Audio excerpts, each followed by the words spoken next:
സർവ്വരാജ്യ തൊഴിലാളികൾക്കും വ്യാപാരികൾക്കും ആരോഗ്യവും സമ്പത്തും നൽകാൻ കുരിശ് വരച്ച് പ്രാർത്ഥിക്കാം. എനിക്കിപ്പോൾ എന്താ സർവ്വരാജ്യ തൊഴിലാളികളോടും വ്യാപാരികളോടൊക്കെ ഇത്രയ്ക്ക് സ്നേഹം എന്ന് ചിന്തിക്കുന്നുണ്ടോ? എങ്കിൽ നിങ്ങൾക്ക് തെറ്റി. ഞാനൊരു കോഡ് പറഞ്ഞതായിരുന്നു. കോഡ് എന്താണെന്ന് മനസ്സിലായോ? പറയാം. സർവ്വരാജ്യ തൊഴിലാളികൾക്കും എന്ന് പറയുമ്പോൾ ഞാൻ അവിടുന്ന് 2 സംഘടനകളാണ് ഓർക്കാൻ ശ്രമിച്ചത്. സർവ്വരാജ്യ സഖ്യം, തൊഴിലാളികൾ എന്ന് പറയുമ്പോൾ അന്തർദേശീയ തൊഴിൽ സംഘടന. സർവ്വരാജ്യ തൊഴിലാളികൾക്കും വ്യാപാരികൾക്കും എന്ന് പറയുമ്പോൾ നമ്മുടെ ലോക വ്യാപാര സംഘടന, വേൾഡ് ട്രേഡ് ഓർഗനൈസേഷൻ. ഓക്കെ. സർവ്വരാജ്യ തൊഴിലാളികൾക്കും വ്യാപാരികൾക്കും എന്തൊക്കെ? ആരോഗ്യവും സമ്പത്തും. ആരോഗ്യം എന്ന് പറയുമ്പോൾ ലോകാരോഗ്യ സംഘടന, സമ്പത്ത് എന്ന് പറയുമ്പോഴേക്കും വേൾഡ് എക്കണോമിക് ഫോറം, ലോക സാമ്പത്തിക സംഘടന. സർവ്വരാജ്യ തൊഴിലാളികൾക്കും വ്യാപാരികൾക്കും ആരോഗ്യവും സമ്പത്തും നൽകാൻ കുരിശ് വരച്ചെന്ന് പറയുമ്പോൾ കുരിശ്, ക്രോസ്, റെഡ് ക്രോസ്. ഓക്കെ.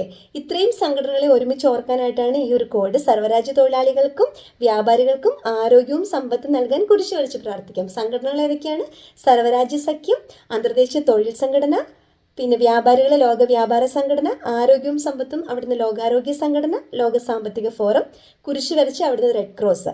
ഇത്രയും സംഘടനകളുടെ ആസ്ഥാനം ഒരു സ്ഥലമാണ്. ഏതാണ്?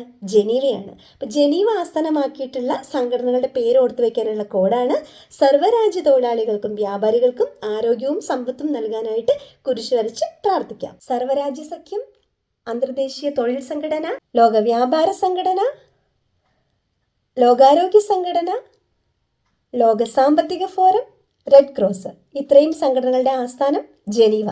ഇനി മറക്കില്ലല്ലോ, ലോകാരോഗ്യ സംഘടനയുടെ ആസ്ഥാനം ഏതാ? ജനീവ. ലോക വ്യാപാര സംഘടനയുടെ ആസ്ഥാനം ജനീവ. സർവ്വരാജ്യ സഖ്യത്തിൻ്റെ ആസ്ഥാനം ജനീവ. റെഡ് ക്രോസിൻ്റെ ആസ്ഥാനം ജനീവ. ലോക സാമ്പത്തിക ഫോറത്തിൻ്റെ ആസ്ഥാനം ജനീവ. അപ്പോൾ ജനീവ ആസ്ഥാനമായിട്ടുള്ള സംഘടനകൾ ഓർത്തു വയ്ക്കാനുള്ള ഒരു പ്രാർത്ഥനാ കോഡാണ് സർവ്വരാജ്യ തൊഴിലാളികൾക്കും വ്യാപാരികൾക്കും ആരോഗ്യവും സമ്പത്തും നൽകാൻ കുരിശ് വരച്ച് പ്രാർത്ഥിക്കാം. ഓക്കെ.